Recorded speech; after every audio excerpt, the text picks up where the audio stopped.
Universe का सबसे बड़ा दानव यानी कि ब्लैक होल, जो स्टार डस्ट और छोटे छोटे मीटियोर से लेकर पूरे के पूरे प्लैनेट्स को निगल लेता है, वैसा ही एक ब्लैक होल को अब साइंटिस्ट ने लैब में बना लिया है, जिसमें वो सभी प्रॉपर्टीज मौजूद हैं जो अंतरिक्ष में मौजूद ब्लैक होल्स में पाई जाती हैं, जैसे कि इवेंट होराइजन और एक्सट्रीम इनवर्ट फोर्स। लेकिन अब सबसे बड़ा सवाल यही है कि वैज्ञानिकों ने पृथ्वी पर रहते हुए इतनी खतरनाक चीज क्यों बनाई, और क्या लैब में आर्टिफिशियली बनाया गया ये सुपर मैसिव ब्लैक होल पूरी की पूरी पृथ्वी को निगलने की शक्ति रखता है? जानेंगे इस दिलचस्प वीडियो में। तो हेलो दोस्तों, मैं हूं विजय, और जिन ब्लैक होल्स का कॉन्सेप्ट कई दशकों से सिर्फ वैज्ञानिकों के ख्यालों और रिसर्च पेपर्स तक ही सीमित था, उसने अब फिजिकल वर्ल्ड में भी अपना एग्जिस्टेंस बना लिया है।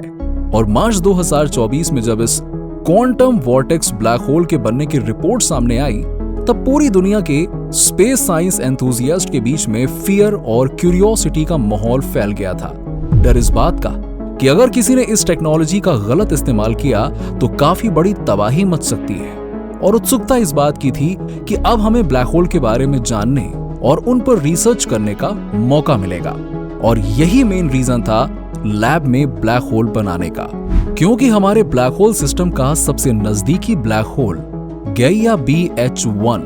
हमसे 1500 लाइट ईयर्स दूर है, और मौजूदा टेक्नोलॉजी की मदद से अगर हम 5 माइल्स पर सेकेंड यानी कि करीबन 29,000 किलोमीटर पर आवर की स्पीड से भी ट्रैवल करते हैं, तो हमारे स्पेसक्राफ्ट को सिर्फ 1 लाइट ईयर की दूरी तय करने में 37,200 साल लगेंगे, जिसमें अगर हम 1500 का मल्टीप्लाई करें तो नंबर इतना बड़ा आएगा कि फिलहाल तो वहां जाना मुश्किल ही नहीं, नामुमकिन है। इसीलिए आज तक हम ब्लैक होल्स के बारे में जितना कुछ जान पाए हैं, वो उनकी तरफ से आने वाले रेडिएशंस के डेटा या फिर थ्योरेटिकल और सिमुलेशंस एक्सपेरिमेंट से ही पता चला है। ऐसे में अगर हमें ब्लैक होल्स के बारे में पूरी तरह से जानना है, तो लैब में ब्लैक होल्स की प्रॉपर्टी वाला मैटर बनाना ही इकलौता तरीका है, ताकि हम उस पर एक्सपेरिमेंट करके ब्लैक होल के रहस्यों से पर्दा उठा पाएं। अब पहले तो ऐसा करना पॉसिबल नहीं था, लेकिन फिर क्वांटम फील्ड थ्योरी पर बेस्ड 2 तरीके ऐसे खोजे गए जिससे कि आर्टिफिशियल ब्लैक होल बनाना पॉसिबल हो सका। अब आप कहेंगे कि क्वांटम फील्ड थ्योरी ये क्या है, तो आपको बता दूं कि ये एक ऐसा थ्योरेटिकल फ्रेमवर्क है जिसे क्लासिकल फिजिक्स, स्पेशल रिलेटिविटी और क्वांटम मैकेनिक्स का कॉम्बिनेशन करके बनाया गया है, जिसके मुताबिक वैक्यूम, जिसे हम शून्य कहते हैं, वो असल में खाली होता ही नहीं है, बल्कि इसमें अनगिनत वर्चुअल पार्टिकल्स होते हैं जो अपनी मूवमेंट से वैक्यूम फ्लक्चुएशन क्रिएट करते हैं। आसान शब्दों में ये स्पेस में मौजूद एनर्जी में बदलाव लाते हैं। चलिए अब इस थियरी पर बेस्ड ब्लैक होल बनाने के दोनों तरीकों को समझते हैं। बोस-आइंस्टीन कंडेंसेट ये एक ऐसी क्वांटम स्टेट है जिसमें पार्टिकल को काफी ठंडा करके एब्सोल्यूट जीरो तक ले जाया जाता है। तभी एक ऐसा क्वांटम फिनोमेना क्रिएट होता है जिसमें सभी पार्टिकल्स का वेव नेचर, जो पहले अलग अलग था, वो एक दूसरे से जुड़ने लगता है और एक सिंगल बॉडी वेव फॉर्म होती है। यानी कि इस स्टेट में सभी क्वांटम पार्टिकल्स साथ मिलकर एक बड़े पार्टिकल की तरह वर्क करने लगते हैं, जिसे ऑप्टिकल ब्लैक होल की तरह जाना जाता है, जो अपने आसपास की लाइट वेव्स को भी अब्सॉर्ब करने लगता है, बिल्कुल असली ब्लैक होल की तरह। वहीं जब इसी टेक्निक का इस्तेमाल करके मैटर से नहीं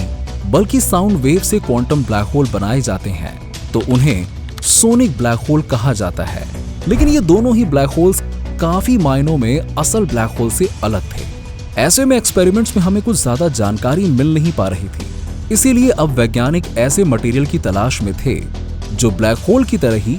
फिजिक्स के नियमों का पालन ना करता हो। तभी 1960s में कुछ वैज्ञानिकों की नजर पड़ी हीलियम-3 नाम के क्वांटम सुपर फ्लूइड पर। लेकिन इनमें ऐसी तो क्या खासियतें हैं जो इन्हें ब्लैक होल बनाने के लिए परफेक्ट कैंडिडेट बनाती हैं? तो उसके लिए आप ये फुटेज देखिए, जिसमें एक छोटे से कंटेनर में रखा लिक्विड हीलियम अपने आप कंटेनर की दीवारों पर चढ़कर नीचे की तरफ गिर रहा है, मानो उसका फिजिक्स के सबसे important law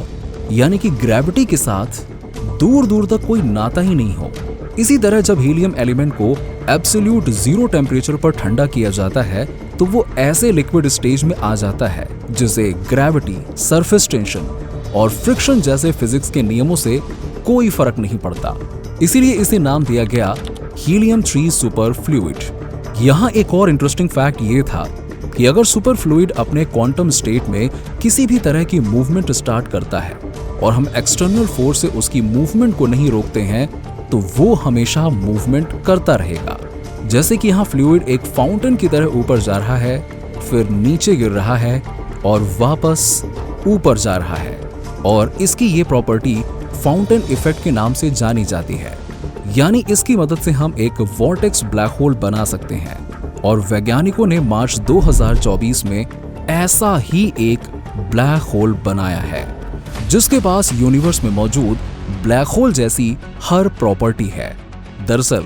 university of Nottingham के साइंटिस्ट ने कुछ महीनों पहले सोचा कि अगर हम किसी सुपर फ्लूइड से भरे कंटेनर को बाहर से ही स्पिन करेंगे तो उस सुपर फ्लूइड में वॉर्टेक्स जरूर बनेगा, वो भी बिना क्वांटम स्टेट लूज किए। हालांकि शुरुआत में स्लो स्पीड पर फ्लूइड पर कोई इफेक्ट नहीं दिख रहा था, लेकिन फिर धीरे धीरे जब कंटेनर की स्पीड बढ़ाई गई तो फ्लूइड में अनगिनत छोटे छोटे वॉर्टेक्स बनने लगे। लेकिन इतने छोटे वॉर्टेक्स पर एक्सपेरिमेंट करना ये इम्पॉसिबल था। इसीलिए साइंटिस्ट्स को एक बार फिर बोस-आइंस्टीन कंडेंसेट थियरी याद आई और उन्होंने सोचा कि क्यों ना हम इन सभी छोटे छोटे भंवर यानी कि वॉर्टेक्स को एक दूसरे से मिलाकर एक बड़ा वॉर्टेक्स ही बना लें। मगर काफी कोशिशों के बावजूद जब ये छोटे छोटे ब्लैक होल्स एक दूसरे से नहीं मिल पाए तो वैज्ञानिकों ने इसके लिए एक स्पेशल कंटेनर डिजाइन किया, और जैसे स्पेस में कई छोटे छोटे ब्लैक होल्स अपने से बड़े ब्लैक होल से मिल जाते हैं, ठीक वैसे ही वैज्ञानिकों ने लैब में भी एक बड़ा सा वॉर्टेक्स ब्लैक होल बना लिया था जिसकी प्रॉपर्टीज स्पेस वाले ब्लैक होल जैसी ही थी। हालांकि ये फिलहाल कुछ माइक्रोमीटर ही बड़ा था, लेकिन इस पर एक्सपेरिमेंट किए जा सकते थे। ऐसे में तुरंत स्टडीज शुरू करके वैज्ञानिकों ने पता लगाया कि ये असल में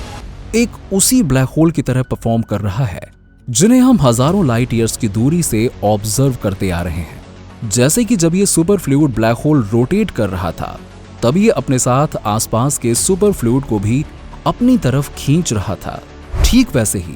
जैसे यूनिवर्स में मौजूद ब्लैक होल्स अपने आसपास की चीजों को खींचते हैं, यहां तक कि स्पेस में सबसे फास्ट ट्रेवल करने वाली लाइट को भी अब्सॉर्ब कर लेते हैं, क्योंकि उनकी स्ट्रॉन्ग रोटेशन की वजह से काफी पावरफुल ग्रेविटेशनल पुल क्रिएट होता है। इसके अलावा इसके पास में एक इवेंट होराइजन भी था जो किसी भी ब्लैक होल की वो बाउंड्री होती है